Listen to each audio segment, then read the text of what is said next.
Hi everyone and a very warm welcome to one and all. So as you can see, something is written behind me on the board. I have written well surface chemistry, and today I have come up with the questions which are based on your NEET level examination of my topic surface chemistry. We have talked about surface chemistry, we have done that, we have done all the procedures that are being included, and now I think this is the time that we should see like what we have done and what is the way and what level of questions that we can see, and you should also practice them and you should also do along with me.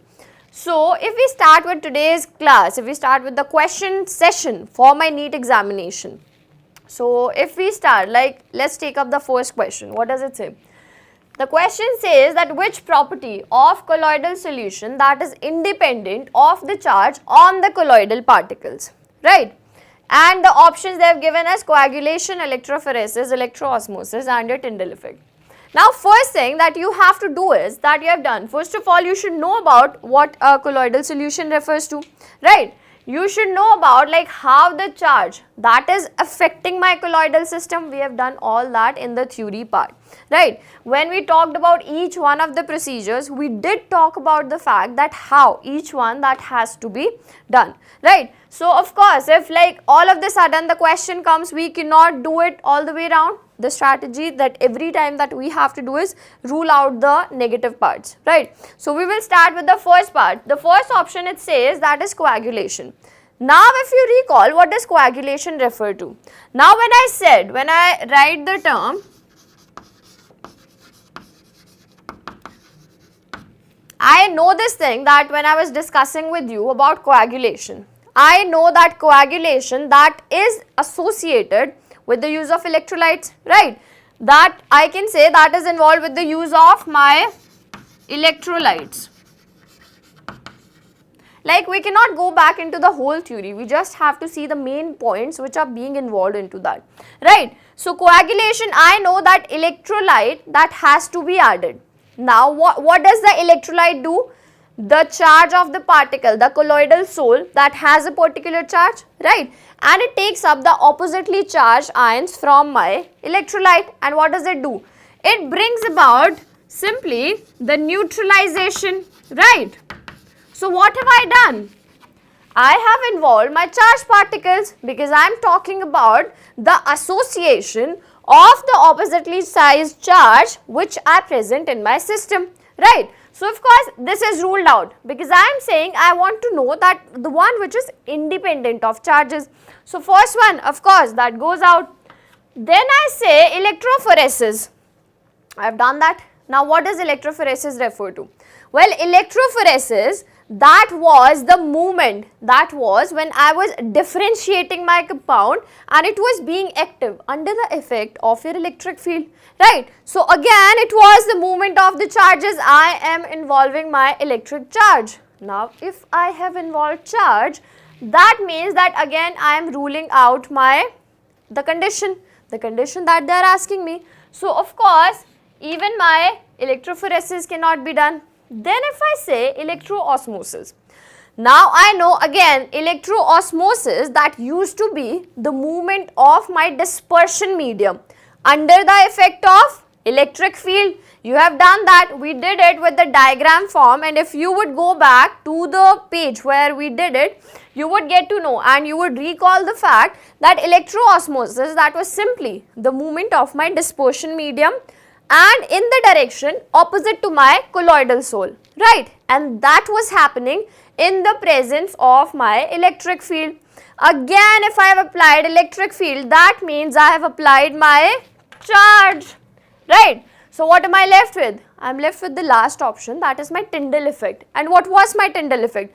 That was nothing. Which I was doing was, I take up my torch and I used to pass my light.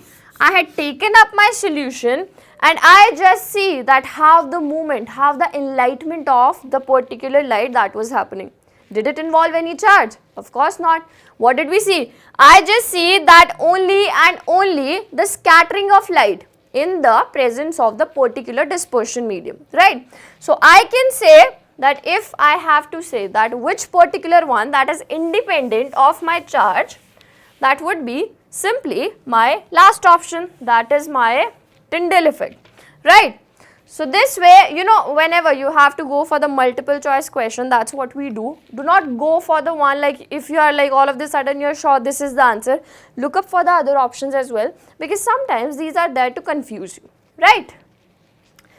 Then coming up to my next question, what does it say? It says that which of the following statements that is correct for the spontaneous adsorption of a gas, right? And the options, they have given us the options. It says the first one, delta S is negative, therefore delta H should be highly positive. In the second one, it says delta S is negative, therefore delta H should be highly negative. Delta S is positive and therefore delta H should be negative. And the same way, the delta S, they are saying it should be positive, and the delta H, they say that should be highly positive. Now, first of all, do not panic. When you see such a question, I know we all of the sudden we feel such a huge thing that has been written, I won't be able to do it. This is not the case. We have to take up each one of the cases and we would be able to do that, right? Now, let's start. What is the first thing that it says? Now, first thing that is written is that adsorption of a gas, right? Adsorption of a gas. What does that mean? That means it is a physical process. Physical adsorption, your physiosorption is what I am talking about, right? Now, if I have a particular compound, if I have a surface and adsorption happens, you know, the particles, they come onto the surface, they stick there, interact with the system and adsorption happens, right? First thing I have seen, physical adsorption is there. Now, I should know about two quantities, your delta S and my delta H. That's what I want to know. Now, do you remember any equation that used to relate my delta S value with my delta H value? Well, of course, we have done that. When we talk about the Gibbs free energy, we do a particular equation, that is my delta G is equal to my delta H minus T delta S, right? We do this particular equation. Now, I know one thing. It says that adsorption is happening. If adsorption would happen, if I had a surface and the particles, they would come onto the surface and stick to it, somewhere of course the randomness would decrease, right? Because now the positions, they have been occupied by something else. That means that delta S, what is my delta S? That is simply my randomness, right? And I say when adsorption is happening, when something is getting stuck onto my surface, my randomness, that is my ability to move, that would decrease. Same way, if someone ties me with a rope, the movement of my body, that would decrease, right? Same way, I can say that randomness, that decreases. Now, if it decreases, that means, what does that mean? That means delta S will have a negative value, right? Now, if I see the equation, my delta S, that has got a negative value. Negative into negative, of course, positive. And I want, it says, spontaneous process, that has to be there. So, if the process, that would be spontaneous, that means that overall delta G, that should be negative, right? Now, if I say, if I want overall value of delta G to be negative, this is already negative, the second term has become positive. The general calculation, the general mathematics, that means that the value of my delta H, that should be positive and not just positive, because it has already gained up some value. It has become positive because of the multiplication. So, the value should be highly positive, right? So, I can say, of course, the delta H, that should be highly positive, right? Now, I have solved my question. I have seen what is the condition that should be provided. Now, what do I have to do? Now, I have to simply look up for the places which suit with both the values. So, what did I get? I get a negative value for delta S and I get a positive value for delta H. Do I see something like that? Well, of course, in the first case, it simply says delta S is negative and therefore delta H should be highly positive. Is it correct? Well, I was saying, well, of course, I was talking about a spontaneous process, and since I was explaining it to be spontaneous and I wrote it to be positive, this is not positive, this is my highly negative value, right? That's what we have observed, because overall I want the process to be spontaneous. So what do I get? I simply say that this would be negative because my randomness has decreased. That's why this overall terms become positive. In order to make it negative, delta H value, that should be negative as well, right? So what do I get? In the first case, it says delta S can be negative, but delta H was positive. That is not my case. That is not how I can achieve my answer. Then it says that delta S is negative and therefore delta H should be highly negative.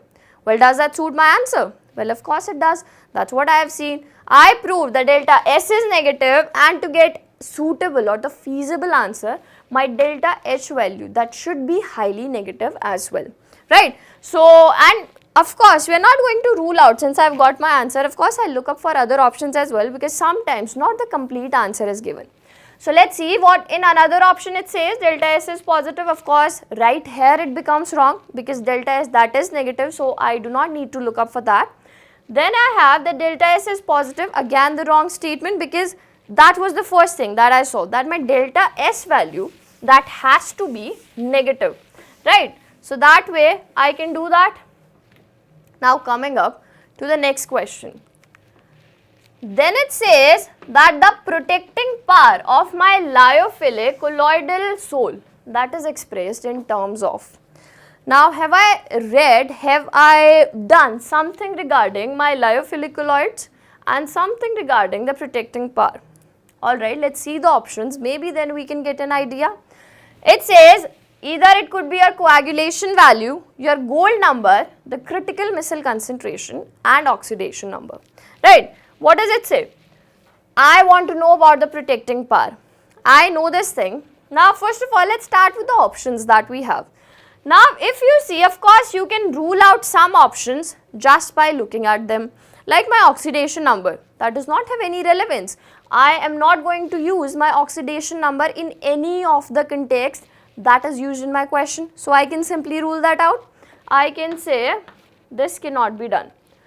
Then critical missile concentration, I don't think that has any involvement with my lyophilic colloids. Why? Because what used to be CMC, that was simply the formation of clusters, the aggregates that we used to form, where we had a hydrophilic and the hydrophobic, or depending like lyophilic or lyophobic. So of course even that is not of our concern. So even this one is ruled out, right? Now I am left with coagulation value and my gold number.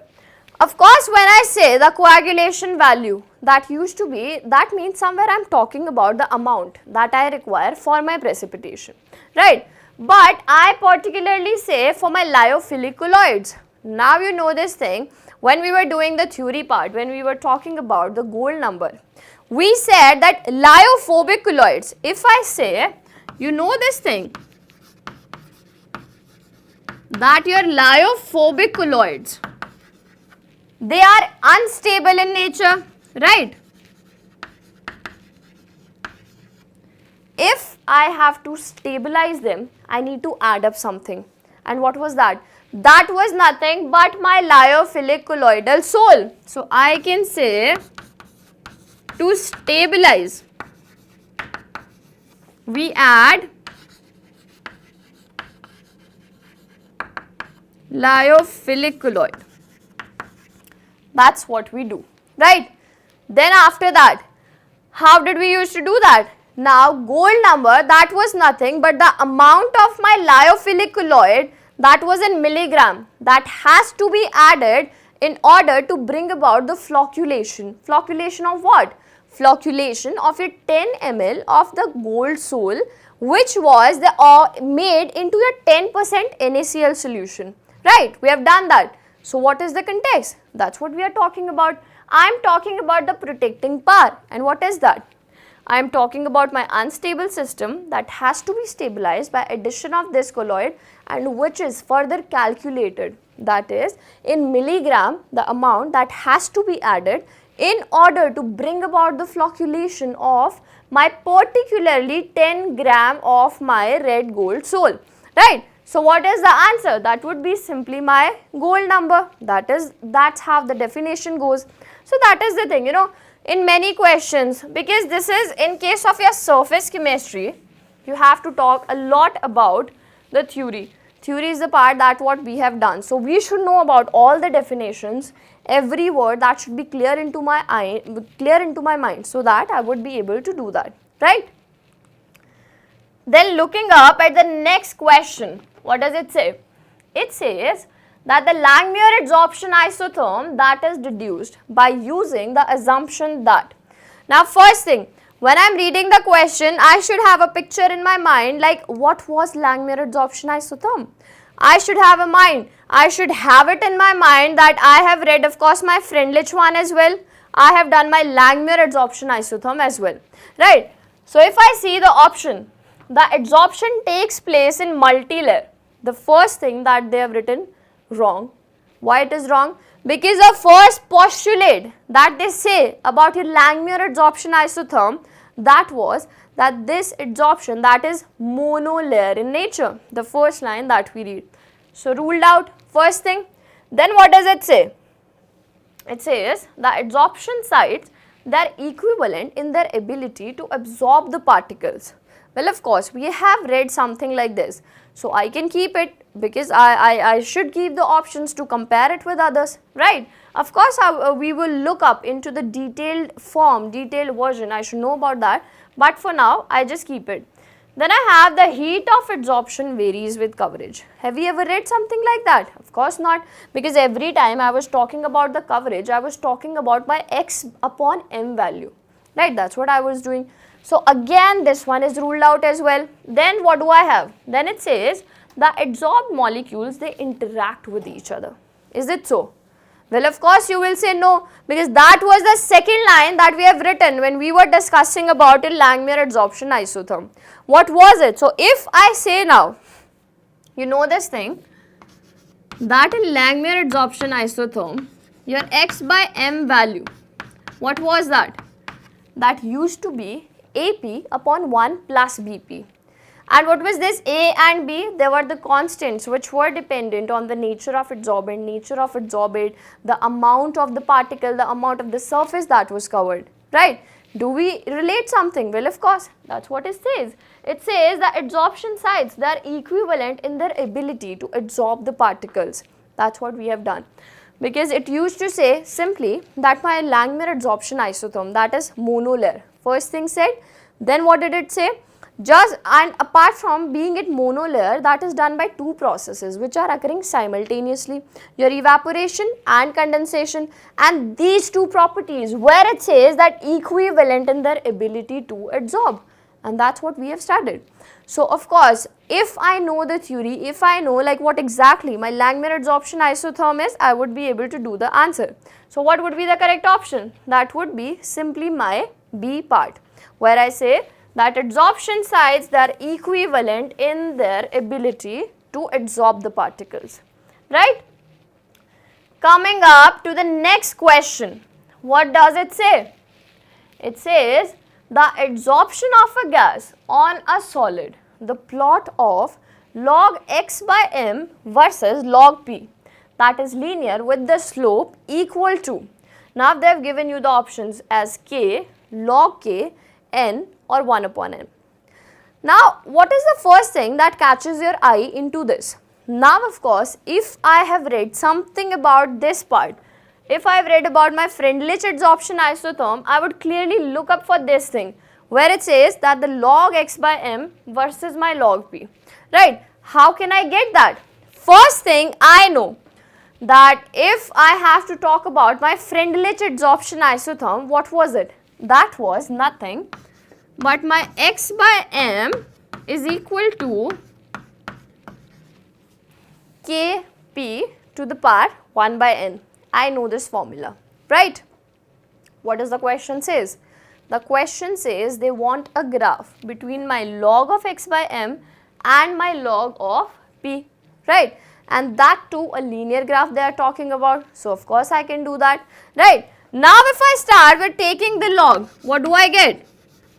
Simply log x by m log k plus simple mathematics, that 1 by n log of p. That's what I get. Now if I plot a graph, log x by m on my y-axis, your log p on x-axis. Now of course what do you see? We have done this in simple mathematics, which used to be y is equal to mx plus c, right? I have my y, this is my y, I know this is on my y-axis, log p, that means this is my x, that means that m, what is my m? M, that is my slope, that would be simply 1 by n, right? And what does it ask? It says that log p, that is linear with slope equal to, what does it say? My slope is simply my 1 by n, because this is y is equal to mx plus c. And what is c? C used to be my intercept. So somewhere I get a graph like this. This is my slope 1 by n, my intercept, that is log k, right? So if I am able to approach to the graph, if I know the basic formula, what you have to do is you have to just pick it up from the question, what it says. In the question itself, it was given, they want you to draw a graph between the log values of both the things, right? Of course, we know the basic formula, of course we know, but why would they ask you basic? Because you have to sit in the competition, you have to compete with people, you need to notch up a bit higher, right? So, of course, and that is just the basic understanding. Now, if they want it in the form of log, we can do it in the form of log. That's what we did. We did log of x by m, log of k plus 1 upon n log of p. Wrote it in the term of y is equal to mx plus c, plotted the graph and see the value. So, what would be the correct answer? My correct answer, that would be simply 1 upon n, right?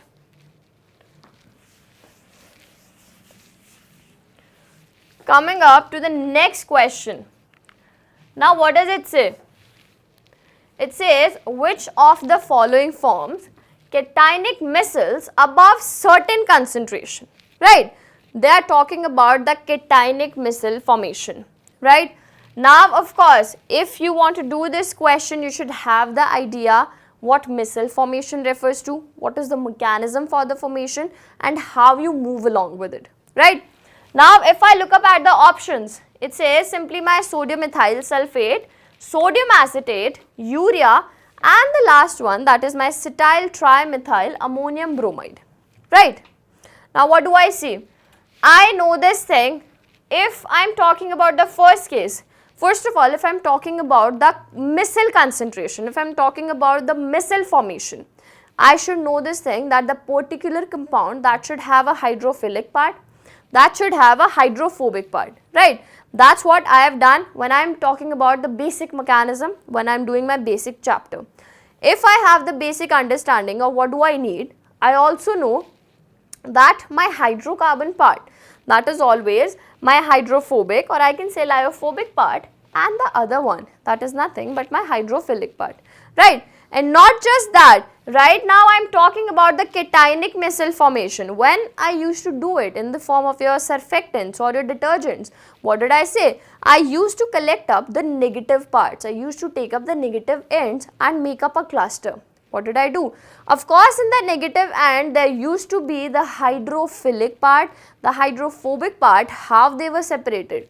So, if I see into that, that is simply my urea NH2CONH2, no displacement, no variation, simply just a complete molecule, can never form missile, because I need my CO minus or some other group, and that too present with my another ion, right?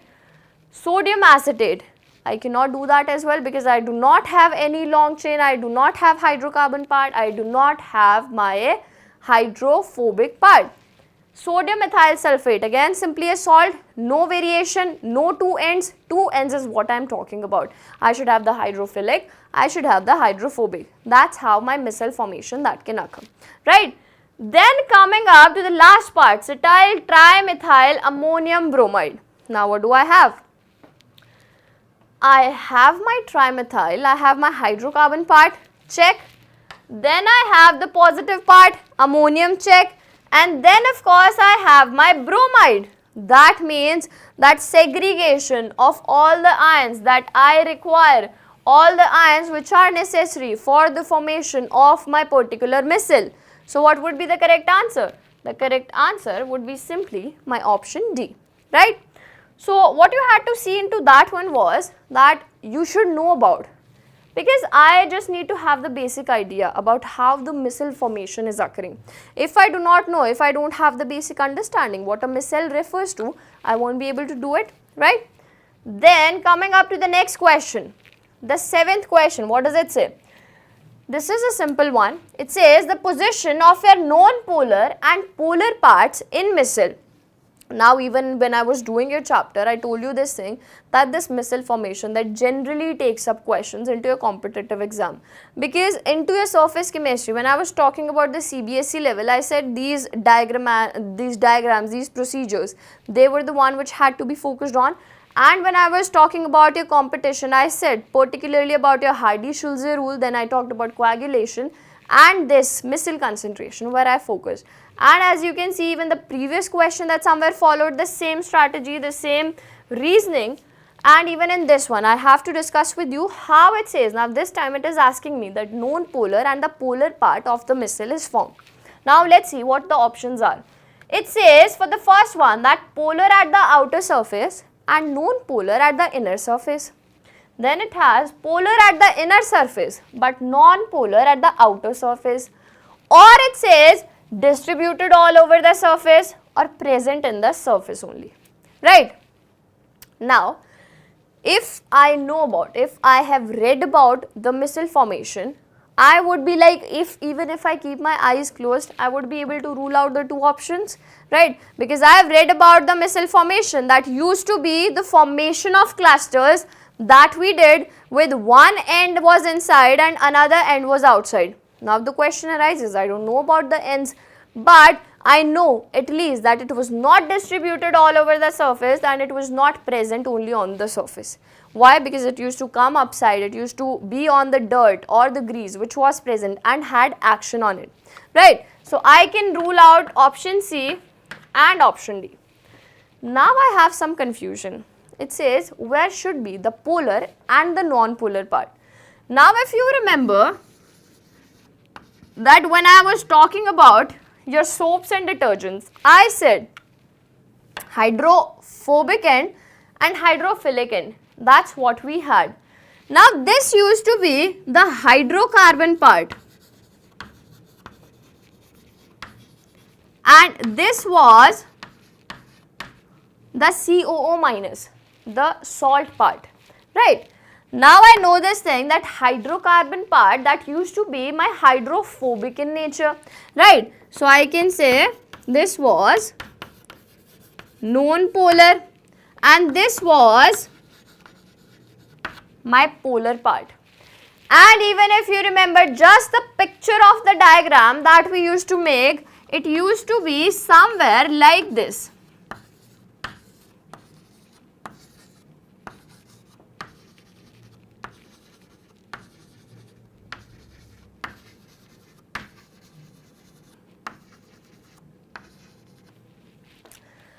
Now, you know, even if you remember the basic thing that how the diagram was, which end referred to my hydrophilic part, which end refers to my hydrophobic part, I would be simply be able to answer the question, right? I can do that.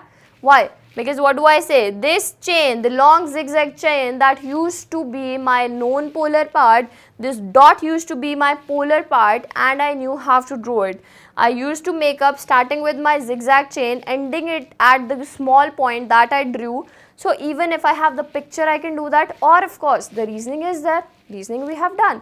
That this always happens because the polar part that has to interact with the system, it has to interact with the part where it can wet my cloth, it can wet my grease, so that the action that can be done and it can be removed, right? So what does it say according to the options?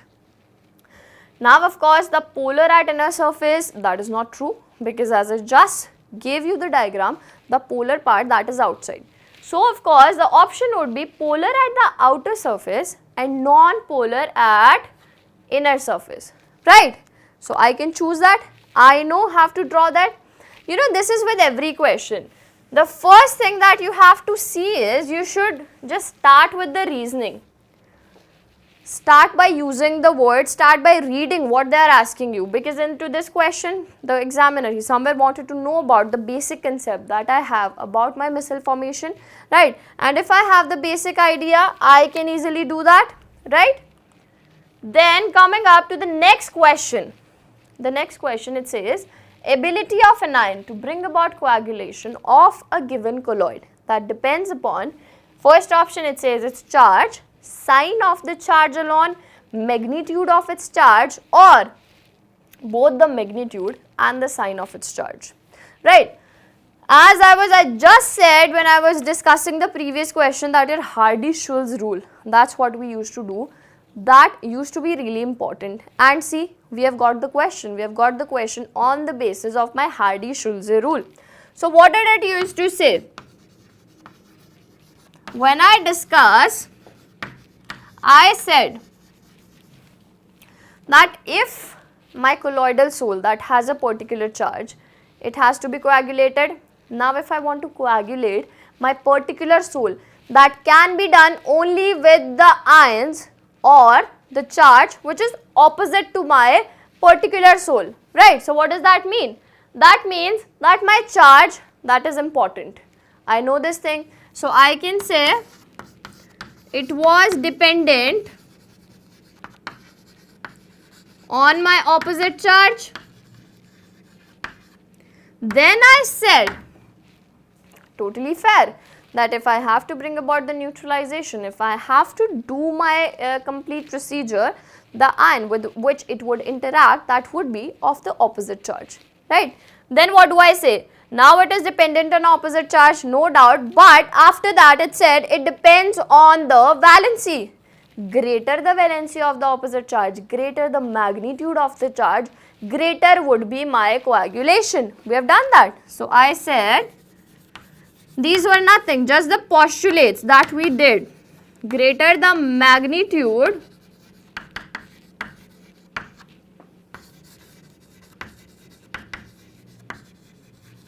greater will be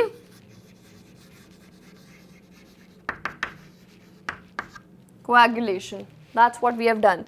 So what does that prove? That proves that it depends on charge as well as the magnitude of charge. Do I have such an option? Well, of course, yes. The last option that says both the magnitude and the sign of its charge, right? So what did I do? Every time I'm doing every question, I'm just going to the basic concept that it involves. We have to pick up the basic terminology which is involved in my question and then get back to the steps which are being involved, get back to the point where we have started it, right? Then coming up to the next question. Alright. Now the question says that methylene blue from its aqueous solution that is adsorbed on activated charcoal at 25 degrees Celsius, right? Now the first thing, when you read the question, the first thing that should come to your mind if you have done surface chemistry, that when I am talking about the adsorption on the activated charcoal, I am talking about which type of adsorption, physical or chemical? Well, of course, physical adsorption, because what was it? That was simply the interaction of my van der Waals forces, where chemical adsorption, that was the formation of my bonds, right? So first point is clear when I have read the question that this is physical adsorption. Then it says the adsorption required. Now they want us to choose a correct statement. They say the adsorption requires activation energy at 25 degrees Celsius. It is accompanied by decrease in enthalpy. The adsorption increase with increase of temperature, or the adsorption is irreversible, right? Now I have read the question. I know this thing that if I have the complete understanding, if I have completed my theoretical part on my physical adsorption, I can rule out what is negative into that. Now first thing, let's start with the basic point. It says adsorption is irreversible. Is it so? Well, of course not, because the physical adsorption that used to be simply on the basis of the van der Waals forces, simply on the basis of interaction that it does with the surrounding, and it is reversible, totally reversible, can back to the original state at any point of time. So that means option ruled out. Then it says adsorption increase with increase of temperature. Now what do I say? I say physiosorption. When we talked about the basic properties, even when we were doing the differences, we did this thing that your physical adsorption or your physiosorption, that is exothermic in nature. Right? We have done this part that this is exothermic in nature, and whenever something is exothermic, the value of your enthalpy, what does that happens to that? Of course, the value decreases, because we have done the Gibbs free equation. We know that delta G is equal to delta H minus T delta S, simply referring to negative value of enthalpy, right? Now if I know this thing that this is exothermic in nature, if something is exothermic, the third point that it says that it increases with increase of temperature, is it the property of exothermic? Well, of course not. This is the property of my endothermic reaction. So this option is ruled out as well. Now the first option, it says it requires activation. Have we read anything about the requirement of energy? Of course not, because as I said, the physical adsorption that takes place by itself do not require any type of activation energy. Then it says that adsorption is accompanied by decrease in enthalpy. Is it true? Well, of course, because we just said physical adsorption, exothermic in nature, leading to a negative value of enthalpy. And negative value, what does that mean? Negative value means that decrease in enthalpy has been done, right? Again, we have done the same thing. As I said, we should know about the basic understanding of what we have to do. Coming up to the last question, what does it say? It says among the electrolytes Na2SO4, CaCl2, aluminium sulfate, ammonium chloride, the most effective coagulating agent for your antimony sulfide Sb2S3, that is Na2SO4, calcium chloride, aluminium sulfate, or your ammonium chloride. Now first thing, when I say antimony sulfide, what does it prove? That indicates that this I am talking about a negative sol, I am talking about anionic sol, right? I can say simply negative sol. I have done the Hardy-Schulze rule. What does it say? Now I need something, if I want to coagulate it, which has a charge opposite to my system. This is negative, I want something positive. That means positive of this one, Na plus, positive of this one, Ca plus 2, Al plus 3, NH4 plus, right? Now after that, what did I say? I say that the coagulation power that increases with the increase in the magnitude of charge. So what does it say? If I write down the magnitude, NH4 plus, Na plus, almost the same, then I have calcium plus 2, then I have aluminium plus 3, right? That's how I can write down the coagulation power as well. What does the question say? Now they want to ask the best coagulating agent. And what have we done? We have just said the particular coagulating agent, the one with the highest charge, the greatest magnitude and opposite in sign, that would prove to be my best coagulating agent. So that means the correct option, that would be simply my aluminium sulfate, right? I can do that. Now, as I said, when we have discussed, like these were some of the questions that are there that cover up the whole unit, which are important, which you need to practice, which you should also see like how much you are able to apply the concepts or not. Well, of course, basic concept we all do, we are able to do that when we are doing the theory, but the point is when we are going for the competition, we should know how to apply the question, we should know how to put up the concept, right? So of course this is not everything that we have to do, but as I always say, into my surface chemistry, your Hardy-Schulze rule, very important. I'm not saying leave anything, but I'm saying focus on to this one for sure, right? So all that I can say is do practice more and more questions. These were like some of the questions, do more and more out of it, and of course like regarding some of the previous years and regarding something like that. So we will meet again with some new chapter or maybe some new exercise that I will bring for you. Till then, what you have to do is go through what we have done and check out your questions as well. And of course, take care of yourself, and we will meet again in the next class. Have a great day.